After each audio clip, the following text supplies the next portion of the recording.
All were crowding around M. Bermutier, the judge, who was giving his opinion about the St. Cloud mystery. For a month this inexplicable crime had been the talk of Paris. Nobody could make head or tail of it. M. Bermutier, standing with his back to the fireplace, was talking, citing the evidence, discussing the various theories, but arriving at no conclusion. Some women had risen, in order to get nearer to him, and were standing with their eyes fastened on the clean-shaven face of the judge, who was saying such weighty things. They were shaking and trembling, moved by fear and curiosity, and by the eager and insatiable desire for the horrible, which haunts the soul of every woman. One of them, paler than the others, said during a pause, "It's terrible! It verges on the supernatural! The truth will never be known." The judge turned to her. "True, madame. It is likely that the actual facts will never be discovered. As for the word supernatural which you have just used, it has nothing to do with the matter. We are in the presence of a very cleverly conceived and executed crime, so well enshrouded in mystery that we cannot disentangle it from the involved circumstances which surround it. But once I had to take charge of an affair in which the uncanny seemed to play a part. In fact, the case became so confused that it had to be given up." Several women exclaimed at once, "Oh, tell us about it!" M. Bermutier smiled in a dignified manner, as a judge should, and went on. "Do not think, however, that I, for 1 minute, ascribed anything in the case to supernatural influences. I believe only in normal causes. But if, instead of using the word supernatural to express what we do not understand, we were simply to make use of the word inexplicable, it would be much better. At any rate, in the affair which I am about to tell you, it is especially the surrounding preliminary circumstances which impressed me. Here are the facts. I was, at the time, a judge at Ajaccio, a white little city on the edge of a bay which is surrounded by high mountains. The majority of the cases which came up before me concerned vendettas. There are some that are superb, dramatic, ferocious, heroic. We find that there are the most beautiful causes for revenge of which one could dream. Enmities hundreds of years old, quieted for a time but never extinguished. Abominable stratagems. Murderers becoming massacres and almost deeds of glory. For 2 years I heard nothing but the price of blood, of this terrible Corsican prejudice which compels revenge for insults meted out to the offended person and all his defendants and relatives. I have seen old men, children, cousins murdered. My head was full of these stories. One day I learned that an Englishman had just hired a little villa at the end of the bay for several years. He had brought with him a French servant, whom he had engaged on the way to Marseille. Soon this particular person, living alone, only going out to hunt and fish, aroused a widespread interest. He never spoke to anyone, never went to the town, and every morning he would practice for an hour or so with his revolver and rifle. Legends were built up around him. It was said that he was some high personage, fleeing from his fatherland for political reasons. Then it was affirmed that he was in hiding after committing some abominable crime. Some particularly horrible circumstances were even mentioned. In my judicial position, I thought it necessary to get some information about this man, but it was impossible to learn anything. He called himself Sir John Rowell. I therefore had to be satisfied with watching him as closely as I could, but I could see nothing suspicious about his actions.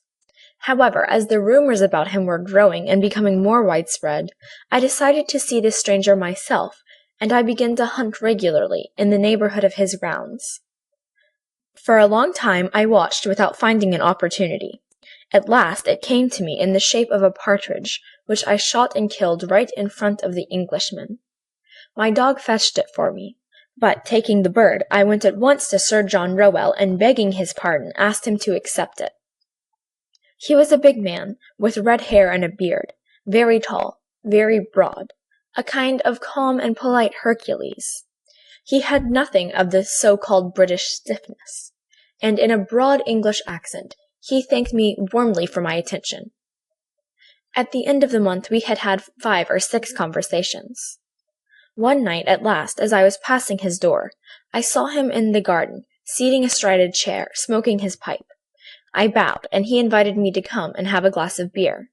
I needed no urging. He received me with the most punctilious English courtesy, sang the praise of France and of Corsica, and declared that he was quite in love with this country. Then, with great caution and under a guise of vivid interest, I asked him a few questions about his life and his plans. He answered without embarrassment, telling me that he had traveled a great deal in Africa, in the Indies, in America. He added, laughing, "I have had many adventures." Then I turned the conversation on hunting, and he gave me the most curious details on hunting the hippopotamus, the tiger, the elephant, and even the gorilla. I said, "Are all these animals dangerous?" He smiled. "Oh no, man is the worst." And he laughed a good broad laugh, the wholesome laugh of a contented Englishman. I have also frequently been man-hunting. Then he began to talk about weapons, and he invited me to come in and see different makes of guns. His parlour was draped in black silk embroidered in gold. Big yellow flowers, as brilliant as fire, were worked on the dark material. He said, "It is a Japanese material." But in the middle of the widest panel, a strange thing attracted my attention. A black object stood out against a square of red velvet. I went up to it, and it was a hand, a human hand. Not the clean white hand of a skeleton, but a dried black hand with yellow nails, the muscle exposed and traces of old blood on the bones, which were cut off as clean as though it had been chopped up with an axe near the middle of the forearm. Around the wrist, an enormous iron chain riveted and soldered to this unclean member fastened it to the wall by a ring strong enough to hold an elephant in leash. I asked, "What is that?" The Englishman answered quietly, "That is my best enemy. It comes from America, too. The bones were severed by a sword, and the skin cut off with a sharp stone and dried in the sun for a week." I touched these human remains, which must have belonged to a giant. The uncommonly long fingers were attached by enormous tendons, which still had pieces of skin to hang in them. The hand was terrible to see. It made one think of some savage vengeance. I said, "This man must have been very strong." The Englishman answered, "Yes, but I was stronger than he. I put on this chain to hold him." I thought he was joking. I said, "This chain is useless now. The hand won't run away." Sir John Rowell answered seriously, "It always wants to go away. The chain is needed." I glanced at him quickly, questioning his face, and I asked myself, is he an insane man or a practical joker? But his face remained inscrutable, calm and friendly.